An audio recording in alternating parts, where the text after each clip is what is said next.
What is up, y'all? Today we're checking out Game Theory. Everything you know about FNAF is a lie, so make sure you guys hit that like button, subscribe to the Game Theorist, and comment down below. And let's get right into it. Let's see what they got. Secret of the Mimic is finally here, and it changes everything. Our understanding of the books, our understanding of the timeline, and our understanding of the characters we've come to know over the last 11 years. But as always... But they kind of just said everything about the books, though. It's like, didn't Steel Wool say even if you read the books, it don't even matter?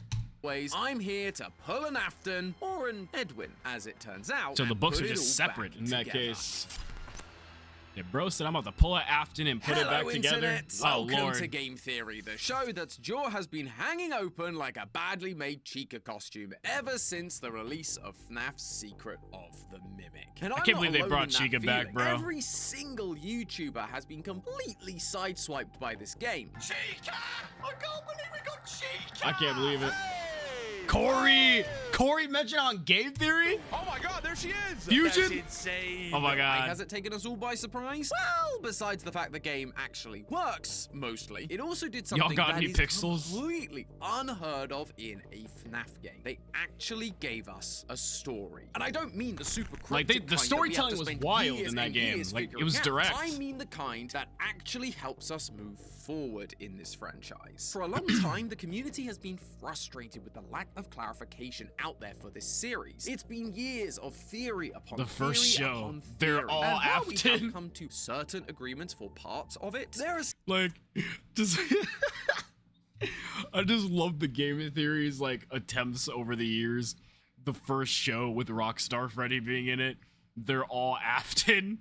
And then fucking the cult, the bunny cult that started to appear. Theory. And while we have come to certain agreements for parts of it, there are still massive sections of the lore that we haven't been able to agree on simply because there's never really been a solid foundation to jump off of. But now, after 11 years of this franchise, Secret of the... Yeah, you do gotta wonder if Scott and Steel Wool kind of like made the writing, or I don't know, I think Scott's the only writer in the game. So if Scott decided to make the writing more clarified, I wonder if we're gonna get another prequel to talk about like other events that might have not gone talked about. I don't know. Mimic came as the earliest entry in the FNAF timeline and said, guys, I got you, giving us relatively clear breakdowns of how the early years of Why is Fazbear Jackie came to reading? be, as well as throwing a bunch of hand cranks into the works that make us question everything we knew about this franchise. There's timelines that have been displaced, character personas 1970. completely shattered, and understandings of where the future of this franchise is going totally flipped on its head. And I intend to theorize about all of it in a 3-part series across the next month or so, More focusing FNAF. on the 3 main characters from this new game. I swear Matt Pat said a while ago, the last Big FNAF Bad theory. Mimic, and of course, Fazbear Entertainment, William Afton, and Henry. All of that will then be followed up with a live talkback with a bunch of other FNAF theorists to discuss the game, our differing theories, and generally just talking about the franchise that we've all enjoyed. That's for so crazy to long. see like a Thanks for that less RTBD detailed right Jackie now, model. So make sure you're subscribed so that when I do announce it, you'll be the first to know.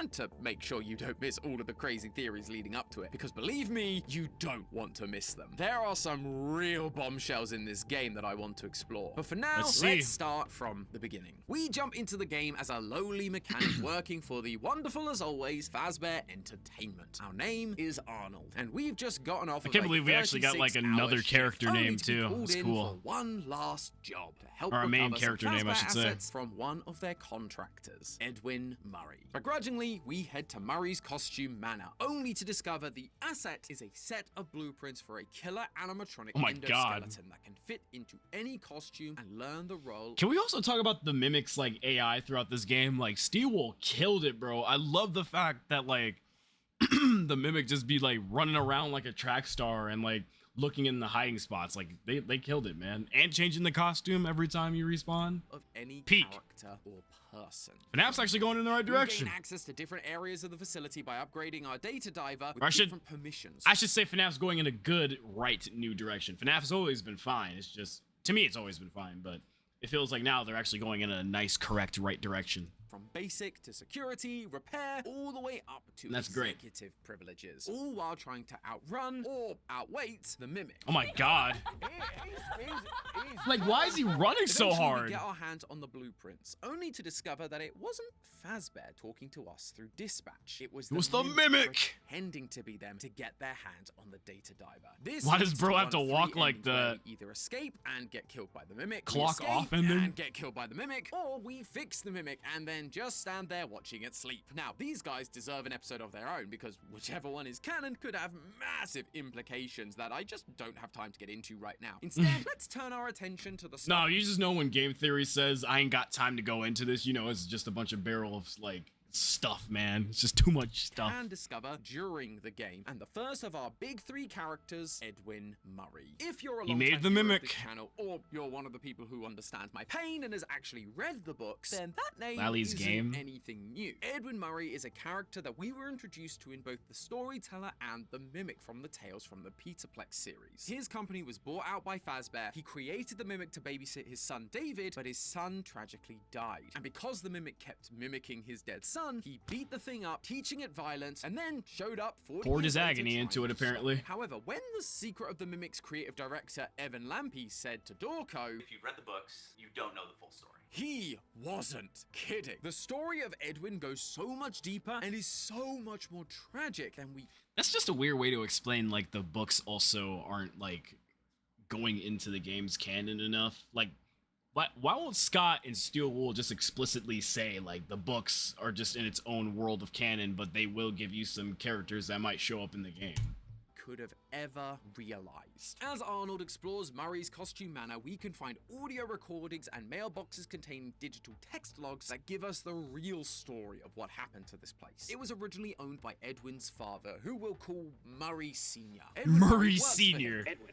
Edwin Murray. This is my dad's place. You know, because nepotism. But Edwin is the quirky inventor type, and to test out his new voice recorder creation, he seeks out one of the new employees and former puppeteers. Excuse me. His can wife. I borrow your voice for a project? Oh, what for? I don't even know you. I'm brand new here. I don't even know you. I'm Fiona. Murray Sr. then passes away and leaves the whole thing to Edwin, who rebrands everything to bring his wacky inventions to life. Maybe rebrand? We could start making some of my inventions for real. Together with Fiona, they invent a bunch of wild tech, like a coffee machine that can learn your coffee preferences to make the perfect cup, a coat hanger that can adjust to any The size Mimic you program. need, and an adorable vacuum cleaner. Oh, just look at him with his tiny little brooms and his little dumpy. Anyway, His little what? Did he just say his little dumpy? Anyway, bro, it's kind of crazy that they didn't like do something creepy with the vacuum. Now that I think about it, alongside this, he's it was also so cool if they making turned it into a full-scale which scary I suppose robot. makes sense, given that's the name of the business. But the characters we see are interesting if you're a FNAF fan. We see a handful of characters that you might recognize, like Pirate and Cowgirl Roxy, Hillbilly Cowgirl Monty, Roxy, a I didn't see puppet that one. pirate Foxy, and the big one, a rollerblading costume. That of one was crazy. Chica. Chica was so unexpected. Freaking Chica. Let's party. She really was the first. Super wasn't she? unexpected. But besides Chica, who Edwin and Fiona were specifically hired to make for a client, Chica's Party World, yes, that Chica's Party World, all of these other characters were rentable or purchasable from Murray's costume manor, meaning Edwin owned these characters. They weren't originally Fazbear's. However, Fazbear was around as another one of Edwin's clients, taking interest in his technological genius, even Taking to the interest point where and Edwin stealing refers his to shit. Henry as simply Hen in the audio logs, presumably because they have a level of familiarity and friendship thanks to their shared technological creativity. I got the change order from Hen last night. They don't think of me as a friend anymore. But the real tragedy of Edwin comes from when we looked at his Edwin family. was pissed. I've mentioned his wife Fiona, but he also has a son named David, just like he did in the Tales from the Peterplex book series. Unlike that series though, Fiona doesn't die in childbirth. She's still around during David's early years, until she tragically passes away, leaving Edwin to Burned run the to business death, and raise David to be more all clear. on his own, leading Edwin to come up with the only logical solution: build an animatronic that can babysit David. Obviously. obviously. He creates the M1 Like, who leaves mimic. 1,000 But pounds of something steel strange with their happens. It child, begins bro? to not just That makes look no after sense. David, but mimic Edwin's dead. This thing could have crushed him at any The time. family is back together again. Until it's not. One day, David dies outside the facility, leaving Edwin completely devastated. At the same time, The tears are such a business good is detail. completely crumbling around him. But M1 Fiona has a solution. Make another one of her. Edwin, you can't put it off any longer. You need to try again. Build another. Make another mimic that would now mimic David so that they could be together again. Edwin isn't convinced at first, but eventually he gives in. He takes M1 out of the endoskeleton, copies the program, and creates M2, putting the new program into the endoskeleton. And it works. M2 Bro, it's actually kind of crazy now that like it's being all laid out for me. Like, this was meant to mimic a child, and it's like going through walls with like lava drenched on its body and trying to kill every single coworker and stuffing them in the costumes. Like, it's actually insane. acting like David. But it's too much for Edwin to handle, and he snaps, beating the animatronic, breaking its legs, and teaching it the valuable lesson of violence that Arnold now gets to experience firsthand. With that Arnold and failure everybody under his else belt in the and facility. business still struggling, Edwin locks himself away with his final Fazbear project, a restaurant called Freddy Fazbear's Pizza. But M2 has other plans. It destroys the house, and Edwin is never seen or heard from again. It's a real sad ending, but you Yeah, see Edwin what I got mean fucked about over, how it man. ends a lot of what we thought we knew. We've got characters we thought were Fazbears now created by someone else. We've got a wildly different setup to Edwin and his family than we saw in the books, and this is just the top level stuff that's been given to us on a plate. The more you dig into these things, the more things begin to change and shift our understanding of the entire franchise. But we've got some time, so let's keep things simple for now. We've been given Let's a bunch see. of information about Edwin, his family, and his company. But what is the timeline of these events? This is FNAF after all. Timelines are a staple MCM's for definitely FNAF at the very, theorists very everywhere. And I first. don't just mean a vague order of events. I mean cold, hard dates. Well, as you might expect, this game is pretty careful to leave those sorts of details hidden, only giving us months or days for dates at best. They even block out years so we can't place exact details. But Blocking when has out that years ever is stopped us actually before? crazy, Let's man. start with the very first teaser for this game. In it, we We'll saw never know number the full FNAF timeline. 9 showing up on a film reel, giving us a pretty good indication that that was when this game would take place. And once we boot up the game, that does seem to still be the case. In Arnold's van, we come across his work order to collect an endoskeleton from Murray's Costume Manor. The job he is literally on. That work order contains both an issue date and a signing date, which both end up being 79. the same date, Oh, wow. September 7th, 1979. I never thought to look at that. I suppose that means that the mimic not only faked Dispatch's voice, but also sent a fake work order? And wait, Bro does did that a mean whole that prank Arnold call has a for like fax 40 machine hidden in hours this van? for What Arnold. other mysteries does this van hold? Oh, Arnold, you teasing enigma. So, okay, we have the end of our timeline for this game, but as I've kind of already mentioned, that's like the least interesting part of this game. least We're interesting. really here for the Edwin Murray drama. But don't worry, I think we can figure that one out too, thanks to FNAF's longest running trope. Dead kids. Well, kids. Too many dead specifically kids, his man. son, David Murray. Wait, you're not David Murray. What the You're fuck? Jafufu, the newest S-rank agent from today's sponsor, Zenla's. Oh, okay. Holy shit. That's one way to That's one way to like enter your sponsorship. Oh my god. Just with the trauma and the absence of child life. Like, oh my god. Okay. Like, speaking of dead kids, make sure you guys go play Zen Zone Zero. Like, holy shit. Rewards. All right, back to it. For sponsoring this video, but now But you know, as a courtesy, because I don't like skipping content creators sponsorships, because I know we all gotta eat. Make sure you guys go check out Game Theory's little sponsorship if you guys are interested in Zen Zone Zero. It's a pretty fun game, actually. I tried it myself. Yeah, here we go. Really gotta tell you about the timeline of David Murray. At the end of the game, you're given a choice. Either give the data diver back or execute something called parachute.exe. This opens up a hatch in the floor. I definitely would have forgot about Parachute, man. And the Murray's It was so house out of the way the whole on the game. hill near the factory. While trying to avoid M2, you can come across 5 film reels showing some good old-fashioned It's always 5, Murray isn't it? family home Always video goddamn for David's 5. birthdays. The first is a little uneventful. Can we also talk about how they like did like storytelling with like real like type of cutscenes. I hope they do that more. Because, like, the 8-bit stuff was cool in the Scott Cawthon days, but, like, actually being able to see who's who in a screen or in a cutscene for lore and not just 8-bit pixels is cool, too. Like, really awesome. Makes everything direct. And is given his iconic white tiger plushie. The second, Edwin misses because he's too busy working. The third, Edwin breaks the news to David that Mummy isn't coming back. By the fourth, we see Edwin give David his slide that we see out the front of Murray's costume manor. Bro gave him a whole playground set. No parents ever done that before. And then finally, we get number 5, where we see Fiona in all her mimicky animatronic glory. She made a cake for David. I never realized that the Fiona M1 or whatever, because I'm not gonna call that Fiona. The M1 Fiona is like kind of smiling in this, like. Cake for David's birthday. Cheesing hard, go bro. Outside and collect David before the party gets started. And it's that last video that is crucial to solving this mystery. When M1 Fiona presents her cake, we can see the room she's in, and it's not the Murray's family home like all the others. This is actually an office inside Murray's costume manor. And we know that because if you're willing to spend a lot of time avoiding rollerblading Chica, you actually get to see this room firsthand. Complete with all the same decorations. I don't think I seen that room. Happy birthday, David. The place What the looks hell? abandoned. The food has been there a while. Now all Moldy ass over. pizza. And we'll find out why thanks to the text logs that we have to collect to figure out the password for this room. On December 1st, Edwin sends out a work memo telling the workers that they need to be here on Saturday for David's party. Then there's a bunch of more light-hearted, jokey messages between the other employees about the room code, but on the 6th, the tone shifts. A message tells everyone that the party has been cancelled due to recent tragic events. With the state of the room, the notices we find Tragic about not bringing events. children to work, and the fact that the playground Edwin refers to must be the play park he got David for one of his birthdays, the one near the loading bay, the one he was So the slide that you see at the beginning of the game is David's? Holy shit. Damn. warned would be too dangerous to have a kid near. Why did I not put that together?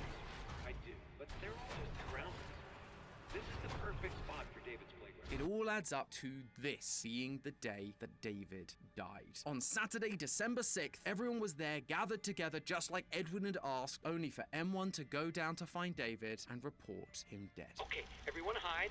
Fiona, go get him. Saturday was the day of the party, and that cancellation message was sent out the same day. December 6th. So did was M1 only kill on a David? Saturday once in the night. Wait, yeah, so did M1 kill David, or is it still the constant book parallel thing that he got ran over? Because he was trying to get his ball. 1970s. 1975. Now, given we have 5 film reels, you'd assume that would make this David's 5th birthday. And so, his date of birth would be December 6th, 1970. However, I'm not entirely sure that's the case. Firstly, the achievement you get for entering David's party room is called Belated Birthday. And the icon is Belated of a birthday birthday. cake with not 5 candles, God. 6. And I think we all know that when you're a kid, the number of candles on your cake matters big time. I guess just like content creators, we all like seeing number go up. There's also the matter of the collectibles scattered. God, what is it with dead kids and then bringing it back to like the YouTuber numbers with game theory? Oh my God.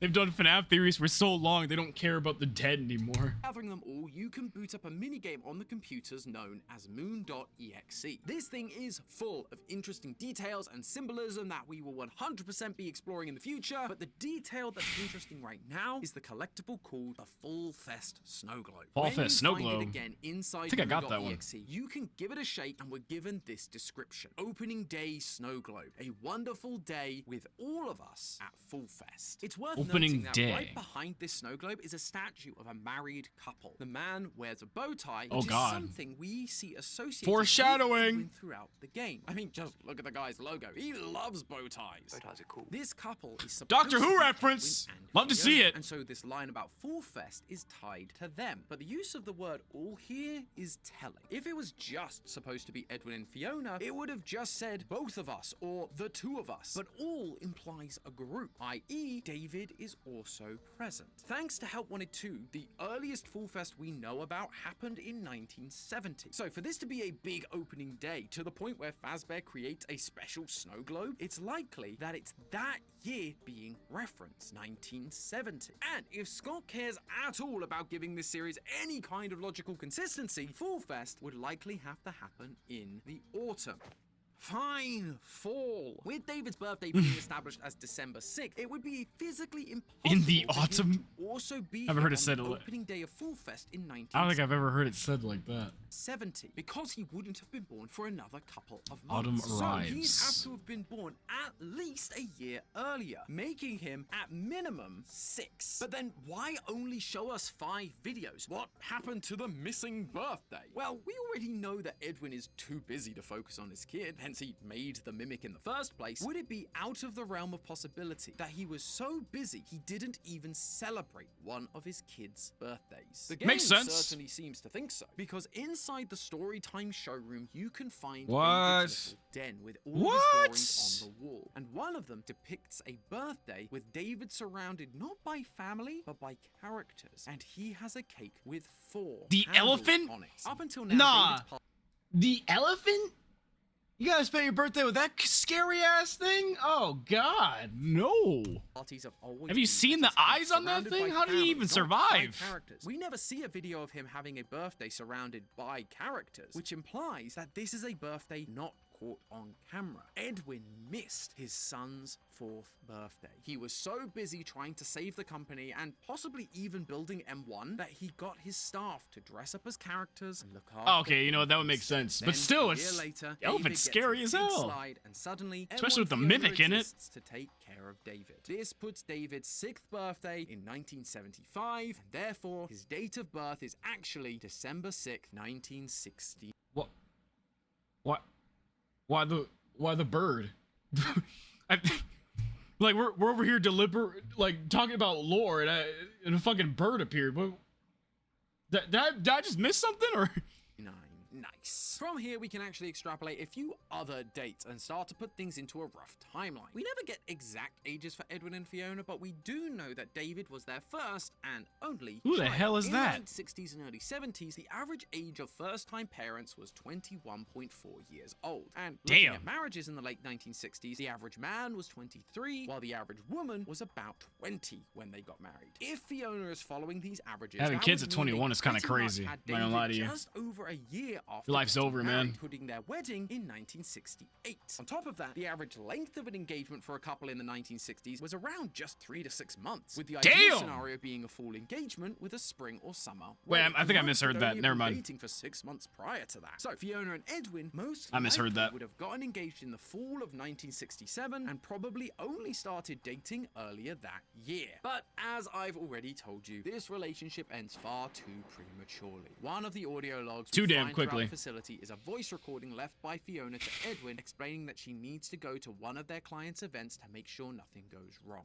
I have to go help the Fall Fest crew. I just have this terrible feeling like I need to be there so nothing goes wrong. Now, remember that part of Moon.exe I mentioned earlier that shows us the married couple? The one representing Edwin and Fiona with the Fall Fest snow globe at their feet? Well, the woman's statue is described as being burnt and blackened. There's also a stall nearby that focuses on sewing materials, like a stand for someone who was maybe Damn, there the to foreshadowing is really material, similar crazy. to what we know Fiona was capable of. That stand is also completely burnt down and destroyed. Putting all of that together, it clearly tells us that the event Fiona went to was Fall Fest. The Fazbear Bro, how did the carnival Fall we've Fest been fire theorizing happen? about They keep for teasing so it, but they never talk and about just it. as we've been predicting, think. it absolutely did end in fire, taking Fiona's life with it. Edwin breaks this news to David on his 3rd birthday, and as we've established, Fall Fest should happen in the fall just before that. So that puts Fiona's death sometime between September and November 1972.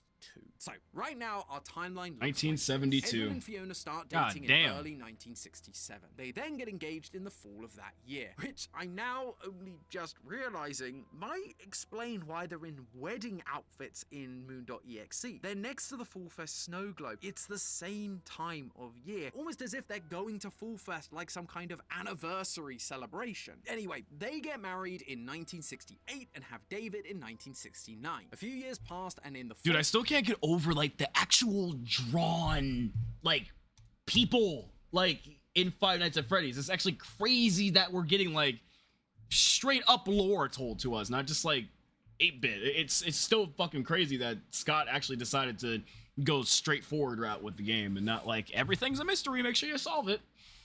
Fall of 1972, Fiona goes to Fall Fest and dies in a fire. Edwin then creates the Mimic over the next couple of years. But on the day of David's 6th birthday in 1975, David dies outside the facility. Edwin falls into a pit of despair. He tries to bring back David as M2, but gets angry, beats it up, and disappears, leaving M2 to roam the facility and Fazbear to grow impatient with Edwin's lack of deliverables, and so they send in Arnold to take what is theirs in September 1979. Poor Arnold. But there is one more date we're able to track thanks to all of this. The death of Murray Sr. Now, look, I know he may not seem like an important character in all of this. Let's be honest, he's kind of a footnote in the whole game. We only see his portrait a couple of times, and we only get to all. Oh, you actually see his portrait? So every time they showed Murray Sr., that's actually what he looks like? I didn't know that. Those two audio logs That's actually cool. A lot. Not only about when he died, but also the final order of events for Murray's costume manor. And an interesting detail about our favorite singing bear company. In the audio log where we learn about Murray Sr.'s passing, it's a conversation between Edwin and Fiona. So they do have to have at least met at this point. Plus, they seem quite close. The company is going to collapse and they're all going to hate me. And you'll figure it out. Just take a deep breath. It's your company now. Your dad believed in you. Otherwise, he wouldn't have left it to you. She's being encouraging in the way that a supportive partner would and should. So they're most likely at least dating when he passes. But the real key comes from when you backtrack through the entire game to find this specific Mr. Helpful. I mentioned earlier how we get new permissions for our data diver throughout the game to access new areas. Well, that isn't the only thing you get to access. The Mr. and Mrs. Helpfuls throughout the facility also have different responses depending on the staff level that is talking to them. If you go back and find them all once you get executive level access, we actually start to hear messages recorded by Edwin or Fiona directly addressing one another. And this one right here is very interesting indeed. I've got something Locked in. I forgot to commentate. Sorry, I got locked in. You become the heart of this company, and I want to share it with you. And you're also really pretty. I got locked in, especially because I haven't like actually went back to hear all these like audios with the executive status. Like asymmetrical pretty. So will you marry me, please? Yes, it's very nerdy and very sweet, just like how I proposed. The point is, during Edwin's awkward ramblings, he says this line. You become the heart of this company. You are the heart of the company. When they met, she was just a new employee. There's no way she would be that instrumental to the company and its quote-unquote heart. However, once Murray Sr. passed on and Edwin was left in charge, Fiona became his main collaborator. She is the one who cared for the employees and the company while Edwin was off making more crazy inventions. We can even hear her concern during the pre-recorded elevator repair tapes. Please follow the instructions to reset the elevator. Sounds scary. It feels like she's reading a script and she's kind of concerned may about what already she's be reading. It's only once Edwin takes over that Fiona has the opportunity to fill the position as the heart of the company. And also, I mean, this recording is on a Helpful. One of the things that Edwin would only have been able to install fully. Rose fixing a generator in Dead by Daylight. Start making some of my inventions for real. All of that to say that Murray Sr. died sometime between Edwin and Fiona dating and them getting engaged, placing it sometime in 1967. And that's an important detail because while it seems early in most Why does timelines audio for this get louder? franchise, Murray Sr. appears to have some kind of connection with Fazbear Entertainment, even before he passes and hands the company over to Edwin. In a number of the audio logs you can find later on in the game, Wait, never mind. I was about to say something really stupid like, wait, so is he going to be alive during Fall Fest? But I think he died way before that, didn't he? it becomes very clear that Edwin is getting a little bit paranoid. Edwin, never forget. They're behind it. Don't trust them. Never tell them they want to destroy you. Dad was right. Now, you may be the asking, fuck? who is this them, and what is it he's not supposed to be telling them? Well, through another couple of audio and text logs, both of those answers become quite easy to figure out. In literally the next audio log you can obtain, Edwin tells us that The hands. in the company. I figured it out. There's a leak Someone told them about M2. Well, they Who the can't hell have would be it. the leak? M2, the brand new mimic that can adjust to any costume and mimic any character or person, is what's being leaked. And with that in mind, the they becomes even easier to figure out. A bunch of the Fazbear. text logs have a consistent running theme. Working for Murray's costume manor sucks. They want out. One more injury and I'm out of here. I mean it this time. Barb, I swear, if I hear that song one more time, I'm going to tear that dolly off her hinges.